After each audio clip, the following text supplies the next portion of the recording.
Hello guys, ഇന്നത്തെ നമ്മുടെ അതിഥി എന്ന് പറയുന്നത് നമ്മുടെ സ്വന്തം സാംസങ്ങിന്റെ S23 ആണ്. ഇതൊരു അട്ടാറ് സാധനമാണ്. ഞാനിതിനെ ആറ്റം ബോംബ് എന്നാണ് വിശേഷിപ്പിച്ചിരുന്നത്. വളരെ വളരെ വളരെ എനിക്ക് പ്രിയപ്പെട്ട ഡിവൈസാണ്. ആൻഡ്രോയിഡിൽ ഇപ്പോൾ നിലവിൽ എനിക്ക് ഏറ്റവും ഇഷ്ടപ്പെട്ട ഫോണാണ് ഈ പറയുന്ന S23 എന്ന് പറയുന്നത്. കാരണം എനിക്ക് അത്രത്തോളം വളരെ നല്ലൊരു പോസിറ്റീവായിട്ടൊരു എക്സ്പീരിയൻസ് എന്നൊരു ഡിവൈസാണ്. മാത്രമല്ല സാംസങ്ങിനെ തിരിച്ചൊരു സെയിൽസിലേക്ക് പമ്പ് ചെയ്ത് നിർത്താനും സഹായിച്ചൊരു ഫോണാണ് S23 എന്ന് പറയുന്നത്. ഇപ്പോൾ നിലവിലെ ബഡ്ജറ്റ് റേഞ്ച് വരാന്നുണ്ടെങ്കിൽ 55,000 രൂപയ്ക്കാണ് ഇപ്പോൾ റണ്ണിംഗ് ആയി പോയിക്കൊണ്ടിരിക്കുന്നത്. ഇനി മുതൽ പ്രൈസ് ഡ്രോപ്പ് കാര്യങ്ങളൊക്കെ വരുന്നുണ്ട്, ഓഫേഴ്സ് ഒക്കെ സ്റ്റാർട്ട് ചെയ്യാണ്. സോ ഇതെന്തൊരു പ്രൈസ് പോയിന്റിൽ എടുത്തു കഴിഞ്ഞാലാണ് ഇതൊരു വാല്യൂ ഫോർ മണി ഡിവൈസ് ആണെന്നുള്ളത്, ഇത് ഇനി എടുക്കണോ എന്നുള്ളതാണ് നമ്മൾ ഈ വീഡിയോയിലൂടെ ഡിസ്കസ് ചെയ്യുന്നത്. സോ ഗൈസ്, ഈ ഒരു കോമ്പാക്ട് കിങ് അല്ലെങ്കിൽ ഒരു ആറ്റം ബോംബ് എന്നൊക്കെ ഞാൻ വിശേഷിപ്പിക്കാൻ കാരണങ്ങൾ ഒരുപാടുണ്ട്. ഇതിനകത്ത് മെയിൻ ആയിട്ട് എൻ്റെ ഒരു പോയിന്റ് ഓഫ് വ്യൂവിൽ ഒരു സാംസങ് ഡിവൈസ് ഈ ഒരു വർഷത്തിന് ശേഷം ഞാൻ നിങ്ങളുടെ മുമ്പിൽ നിന്ന് റിവ്യൂ ചെയ്യുന്നതിൽ എനിക്ക് അഭിമാനമുണ്ട്, വളരെയധികം സന്തോഷമുണ്ട്. കാരണം ഇതൊരു മാറ്റത്തിന്റെ തുടക്കമാവണം. S10 എന്ന് പറയുന്ന ഫോണാണ് എനിക്ക് ഇതിന് മുന്നേ സാംസങ്ങിന്റെ ഡിവൈസ്, അതൊരു കോമ്പാക്ട് ആയിട്ട് വർഷങ്ങളോളം കൊണ്ടടക്കാനായിട്ട് എൻ്റെ മനസ്സിൽ ആദ്യം വരുന്ന ഒരു ഫോൺ S10. S20 ഇറങ്ങി പോലും S20ക്ക് കുറച്ചധികം ഡ്രോബാക്സ് ഒക്കെ ഉണ്ടായിരുന്നു. അതുകൊണ്ട് എനിക്കത് അത്രത്തോളം എൻ്റെ മനസ്സിൽ തങ്ങിയിട്ടില്ല. പക്ഷേ S10 എനിക്ക് വളരെ ഇഷ്ടമുള്ളൊരു ഫോണായിരുന്നു. അതിനുശേഷം ഇതാണ് S23.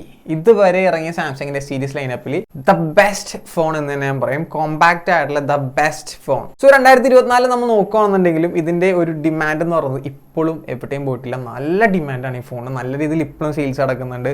അത് മാത്രമല്ല യൂസ്ഡ് മാർക്കറ്റൊക്കെ നോക്കുകയാണെന്നുണ്ടെങ്കിൽ തന്നെ 10,000 to 15,000 ഡിഫറൻസിലാണ് ഇപ്പോഴും സെക്കൻഡ് ഹാൻഡ് ഫോണൊക്കെ വിറ്റുകൊണ്ടിരിക്കുന്നത്. അതായത് 55,000 രൂപ ഉള്ള ഫോണിന്റെ മാർക്കറ്റ് ഇപ്പോഴും 35 to 40 നിൽക്കുന്നുണ്ട്. ഇത് ഇതുവരെ സാംസങ് ചരിത്രത്തിൽ ഉണ്ടായിട്ടില്ല. കാരണം സാംസങ്ങിന്റെ ഫോൺസ് റീസെയിൽ വാല്യൂ എന്ന് പറഞ്ഞാൽ ഡംപാണ്. നമ്മളൊരു 1,00,000 രൂപ മേടിച്ച് കഴിഞ്ഞാൽ ഒരു വർഷത്തിനുള്ളത് 30,000 40,000 താഴെ പോകുന്ന ഫോണുകളാണ് ഈ പറയുന്ന സാംസങ് ഫോണുകൾ. പക്ഷെ ഇപ്പോഴത്തെ നിലവിലെ അവസ്ഥ അതല്ല. നല്ലൊരു വ്യത്യാസമുണ്ട്. S23 വിലയിരുത്താന്നുണ്ടെങ്കിൽ S23 ഇപ്പോൾ നിങ്ങൾക്ക് നോക്കിയാൽ തന്നെ കാണാൻ പറ്റും ഇപ്പോഴും ഈ ഫോൺ ഔട്ട്ഡേറ്റഡ് ആയിട്ടില്ല. കാരണം യാതൊരു ലുക്സിലോ കാര്യങ്ങൾക്കോ ഒരു ഔട്ട്ഡേറ്റഡ് ഫീൽ നമുക്ക് വന്നിട്ടില്ല. S24 എന്ന് പറയുന്ന ഫോണിന്റെ സെയിം ടിറ്റോ തന്നെയാണ് ഈ S23 എന്ന് പറയുന്നത്. യാതൊരു വ്യത്യാസം ഡിസൈനിലോ കാര്യങ്ങളിലോ ഒന്നും വന്നിട്ടില്ല. ഇപ്പോഴും ഒരുപോലെ തന്നെയാണ് ഇരിക്കുന്നത്. സോ അതുകൊണ്ട് നമുക്ക് എടുക്കുന്നതിൽ ഈ ഫോൺ S23 ആണോ S24 ആണോ എന്ന് ആളുകൾക്ക് ഐഡന്റിഫൈ ചെയ്യാൻ പറ്റില്ല. അത് മാത്രമല്ല കാരണം ഇതിന്റെ ഡിസ്പ്ലേ എന്ന് പറയുന്നത് സ്റ്റിൽ ബട്ടറി സ്മൂത്താണ്. 120 Hz റിഫ്രഷ് റേറ്റുള്ള ഈ ഫോൺ ഇപ്പോഴും പല കൊമ്പന്മാരിനേക്കാൾ വളരെ മികച്ച ഡിസ്പ്ലേ ആണ്. ഈ ഒരു വിലയിലാണ് ഞാൻ പറയുന്നത്. കിഡിലൻ ഡിസ്പ്ലേ ആണ്. നമുക്ക് നല്ല ബട്ടറി ഫ്ലോ തരുന്ന നല്ല കിണ്ണൻ യൂസർ എക്സ്പീരിയൻസ് ചെയ്യുന്ന ഒരു ഡിസ്പ്ലേ തന്നെയാണ് ഇതിൻ്റെത്. നമുക്ക് വീഡിയോ കോണ്ടന്റ് ക്വാളിറ്റി ആയിരുന്നാലും നമ്മുടെ യൂസർ എക്സ്പീരിയൻസ് ആയാലും എന്തായിരുന്നാലും മികവുറ്റ ഒരു സാധനമാണ്. കാരണം ഈ ഒരു ബഡ്ജറ്റ് റേഞ്ചിൽ ആപ്പിളിന് പോലും ഇത്ര നല്ലൊരു ഡിസ്പ്ലേ തരാൻ സാധിച്ചിട്ടില്ല. അത് മാത്രമല്ല ഈ S23 സീരീസിൽ നമുക്ക് ഗാലക്സി AI ഫീച്ചേഴ്സ് എല്ലാം അവൈലബിൾ ആണ്. സോ S24 അത് അവൈലബിൾ ആയിരിക്കും എന്ന് പറഞ്ഞതിന് ശേഷം സാംസങ് S23 അത് തന്നിട്ടുണ്ട്. സോ അങ്ങനെ നോക്കുമ്പോൾ നമുക്ക് S24 S23 തമ്മിൽ വലിയ കാര്യമായ വ്യത്യാസങ്ങളൊന്നുമില്ല. മാത്രമല്ല നമുക്ക് S23 ഒരു ഹൈലൈറ്റ് ചെയ്യാൻ നിൽക്കുന്ന ഒരു കാരണം കൂടി ഉണ്ട്. എന്താണെന്നറിയോ? സ്നാപ്ഡ്രാഗന്റെ Gen 2 എന്ന് പറയുന്ന ഒരു കിണ്ണം പ്രൊസസ്സർ. സോ അത് വെറുതെ റിലയബിൾ ആയിട്ടുള്ള ചിപ്സെറ്റ് ആണ്. ഒരു വർഷത്തിന് ശേഷവും ഇപ്പോഴും നല്ല സ്മൂത്ത്ലി റണ്ണിങ് ആണ്. ഓവർ ഹീറ്റിങ്ങോ കാര്യങ്ങളോ ഒന്നുമില്ല, ലാഗ് ഇല്ല, നമുക്ക് യാതൊരുവിധ പെർഫോമൻസ് ഇഷ്യൂസും ഇല്ല. നല്ല കിഡിലനായിട്ട് റൺ ചെയ്യുന്നുണ്ട്. റണ്ണ് ചെയ്യുന്നത് മാത്രമല്ല ഞാൻ പറയുന്നത്, കൺസിസ്റ്റന്റ് ആയിട്ടുള്ള ഒരു പെർഫോമൻസ് ആണ് ഈ ഫോൺ കാഴ്ചവെക്കുന്നത്. നമ്മൾ എടുക്കുന്ന സമയത്ത് എങ്ങനെയാണ് അതേപോലെ തന്നെയാണ് നമുക്ക് ഇപ്പോൾ റൺ ചെയ്തുകൊണ്ടിരിക്കുന്നത്. ഇപ്പോൾ ഇത്ര അപ്ഡേറ്റ്സ് കാര്യങ്ങളൊക്കെ വന്നാൽ പോലും പണ്ട് സാംസങ്ങിന് ഒരു പ്രശ്നം ഉണ്ടായിരുന്നു. ഒരു വർഷത്തെ അപ്ഡേറ്റ് ഒക്കെ കഴിയുമ്പോൾ ഫോൺ സ്ലോ ആയി പോവുകയും നമുക്ക് അതിനോട് താല്പര്യം കുറവാണ്. പക്ഷേ S23 കാര്യത്തിൽ അങ്ങനെ ഒന്നും സംഭവിച്ചിട്ടില്ല. മാത്രമല്ല നമുക്ക് ഇനി ഒരു 3 വർഷവും കൂടി ആൻഡ്രോയിഡ് അപ്ഡേറ്റ് കിട്ടുന്നുണ്ട്. അതായത് ഇപ്പോൾ 14 റണ്ണിങ് നിൽക്കുന്നത്. 15 16 കൺഫേംഡ് ആണ്. ചിലപ്പോൾ 17 കിട്ടിയേക്കാം. സോ അങ്ങനെ നോക്കാന്നുണ്ടെങ്കിൽ പോലും നമുക്ക് വാല്യൂ ഫോർ മണിയാണ്. കാരണം 3 വർഷത്തെ അപ്ഡേറ്റ് ഇനിയും കിട്ടും. കോമ്പാക്ട് ആയിട്ടുള്ള ഒരു ഡിവൈസ് ആണ്. നമുക്ക് ട്രസ്റ്റ് ചെയ്യാൻ പറ്റിയ ഒരു ബ്രാൻഡാണ് ഈ പറയുന്ന സാംസങ് എന്ന് പറഞ്ഞാൽ. ആകെ ഈ സാംസങ് സീരീസിന്റെ ഒരു ഇഷ്യൂ എന്ന് പറയുന്നത് ഞാൻ കണ്ടതിൽ വെച്ചിട്ട് ലൈൻ വരുന്ന ഒരു ഇഷ്യൂ ആണ്. പച്ച കളർ ലൈൻ വരിക, ചുമന്ന ലൈൻ വരിക, പിന്നെ ഡിസ്പ്ലേ ചുമ്മാ ബ്ലാങ്ക് ആയി പോവുക. സാംസങ് ഇതുവരെയുള്ള ഫോണുകളൊക്കെ ഡിസ്പ്ലേ റിപ്ലേസ് ചെയ്ത് കൊടുക്കുന്നുണ്ട്. അപ്പൊ നിങ്ങൾ ഈ ഫോൺ എടുക്കാൻ ഉദ്ദേശിക്കുന്ന ആളുകളാണ്, അല്ലെങ്കിൽ ഇപ്പോൾ ഉപയോഗിച്ചുകൊണ്ടിരിക്കുന്ന ആളുകളാണെന്നുണ്ടെങ്കിൽ ഒരു കാര്യം മാത്രം ശ്രദ്ധിക്കുക. നല്ല കിഡിലൻ ഒരു കേസ് മേടിച്ചിടുക.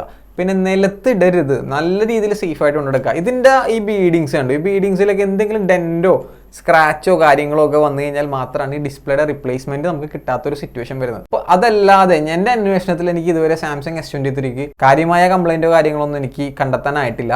പിന്നെ UV ഗ്ലാസ് ഈ ഫ്ലാറ്റ് ഡിസ്പ്ലേ ഉള്ള ഫോണുകൾക്കും UV ഗ്ലാസ് ഒട്ടിക്കുന്നുണ്ട്. ഒരിക്കലും ചെയ്യരുത്. കാരണം ഇതിനകത്ത് പശ, അതായത് എൻ്റെ UV ഗം ഇറങ്ങി കഴിയുമ്പോൾ ഇതിന്റെ ഡിസ്പ്ലേക്ക് ഷെയ്ഡ് കാര്യങ്ങളൊക്കെ വരുന്നുണ്ട്. അപ്പോൾ ആ ഒരു കാര്യം ഒഴിവാക്കി കഴിഞ്ഞ് കഴിഞ്ഞാൽ ബാക്കിയുള്ള കാര്യങ്ങൾ വളരെ സ്മൂത്ത് ആണ്. പിന്നെ അത് മാത്രമല്ല നമുക്ക് ഈ ഫോണിൽ കോൾ റെക്കോർഡിംഗ് കിട്ടും, അനൗൺസ് ചെയ്യില്ല. പിന്നെ നല്ല കിഡിലൻ ക്യാമറ, നല്ല സൂപ്പർബായിട്ടുള്ള ക്യാമറ സിസ്റ്റം ഉണ്ട്. നമുക്ക് നല്ല രീതിയിൽ നമ്മുടെ പേഴ്സണൽ ആയിട്ടുള്ള എല്ലാ ആവശ്യങ്ങളും വളരെ തൃപ്തികരമായിട്ട് സാറ്റിസ്ഫൈ ചെയ്യുന്ന ഒരു ക്യാമറയാണ്. ഫോട്ടോസ് ആയിരുന്നാലും വീഡിയോസ് ആയിരുന്നാലും എന്തായിരുന്നാലും. ഇപ്പോൾ ഞാൻ ഒരിക്കലും ഐഫോണേക്കാളും നല്ല വീഡിയോ റെക്കോർഡിംഗ് ആണെന്ന് ഞാൻ പറയില്ല.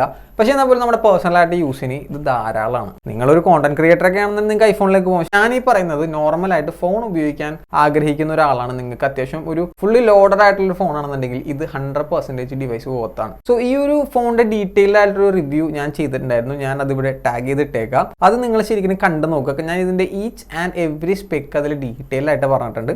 സാംസങ് ഫോണുകൾക്ക് ഉണ്ടായിരുന്ന ഒരു പ്രശ്നം തന്നെയാണ് ഒരു വർഷത്തിന് ശേഷം ബാറ്ററി വളരെ മോശമായി പോവുക എന്നുള്ളൊരു സിറ്റുവേഷൻ. പക്ഷേ S23 സംബന്ധിച്ചിടത്തോളം ഇപ്പോഴും വളരെ നല്ല രീതിയിൽ തന്നെയാണ് കാര്യങ്ങളൊക്കെ പോയിക്കൊണ്ടിരിക്കുന്നത്. ഒരു 5-5.5 മണിക്കൂറിന് സ്ക്രീൻ ഓൺ ടൈം എന്തായാലും കിട്ടുന്നുണ്ട്. നമ്മൾ മര്യാദയ്ക്ക് യൂസ് ചെയ്യാൻ തന്നെ 6 മണിക്കൂർ മേലെ കിട്ടുന്നുണ്ട്. ആ ഒരു കാര്യം എടുത്ത് നോക്കിയാലും ഞാൻ വളരെ സാറ്റിസ്ഫൈഡ് ആണ്. കാരണം എനിക്ക് വലിയ കുറ്റവും കാര്യങ്ങളൊന്നും പറയാനില്ല. ഏതൊരു പ്രശ്നം എന്ന് വെച്ച് കഴിഞ്ഞാൽ 25 വാട്ട്സിന്റെ ചാർജിംഗ് സ്പീഡാണ്. അത് ഏകദേശം 1.25 മണിക്കൂർ എടുക്കും. ആ ഒരു ലൈനപ്പിലുള്ള എല്ലാ ഫോണുകളും അങ്ങനെ തന്നെയാണ്. അപ്പോൾ അതിൽ നമുക്ക് കാര്യമായിട്ട് ഒന്നും പറഞ്ഞിട്ടും കാര്യമില്ല.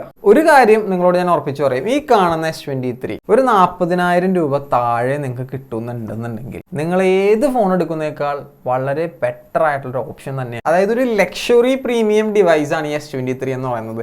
നോർമൽ ആയിട്ടുള്ള മിഡ് റേഞ്ച് എന്നുള്ള ഒരു ഫ്ലാഗ്ഷിപ്പ് ഡിവൈസ് തന്നെയാണ് ഈ പറയുന്നത്. ഇത് കിട്ടാന്നുണ്ടെങ്കിൽ 40,000 താഴെ കിട്ടാന്നുണ്ടെങ്കിൽ നിങ്ങൾ ഒന്നും ആലോചിക്കേണ്ട, ധൈര്യമായിട്ട് നിങ്ങൾക്ക് പോയി എടുക്കാം. നിങ്ങളിതിന്റെ റിവ്യൂ കാര്യങ്ങളൊക്കെ വേറെ കാണുക, നിങ്ങൾക്ക് ആപ്റ്റ് ആയിട്ടൊരു ഫോൺ ആണോ എന്ന് നിങ്ങൾ തിരിച്ചറിയുക. കാരണം ബാറ്ററി ബാക്കപ്പും സ്ക്രീൻ സൈസും മാത്രമാണ് ഇതിനകത്തേക്ക് ഡ്രോബാക്ക് എന്ന് പറയാനായിട്ട്. എന്നാലും ഒരു ദിവസമൊക്കെ ബാക്കപ്പ് ഈസി ഗോയാണ്. അതിലും മേലേക്ക് ബാക്കപ്പ് വേണ്ട ഒരാളാണെന്നുണ്ടെങ്കിൽ S23 എടുക്കാൻ നോക്കുക. ആ ഒരു കാര്യമല്ലാണ്ട് ഇതിനകത്ത് ഒരു കുറ്റം പറയാനും എനിക്കില്ല. എനിക്ക് personally one of my favourites. അതായത് ഇതൊരു ലെജൻഡറി ഡിവൈസ് ആയിട്ട് മാറും. ഇത് ഉപയോഗിച്ച ആളുകളുടെ മനസ്സിൽ തങ്ങും ഈ ഫോൺ എന്നും അവർക്ക് പ്രിയപ്പെട്ടതായിരിക്കും. ഈ ഫോൺ കയ്യിലുള്ളവർ മാക്സിമം ഉപയോഗിക്കാൻ പറ്റുന്ന അത്ര നാൾ ഇത് ഉപയോഗിക്കും എന്നുള്ളത് എനിക്ക് ഷുവർ ആയിട്ടുള്ള കാര്യമാണ്. അത് വേറൊന്നും കൊണ്ടല്ല, കൺസിസ്റ്റന്റ് ആയിട്ടുള്ള ഒരു പെർഫോമൻസ് ഉള്ള ഒരു ഫോണാണത്.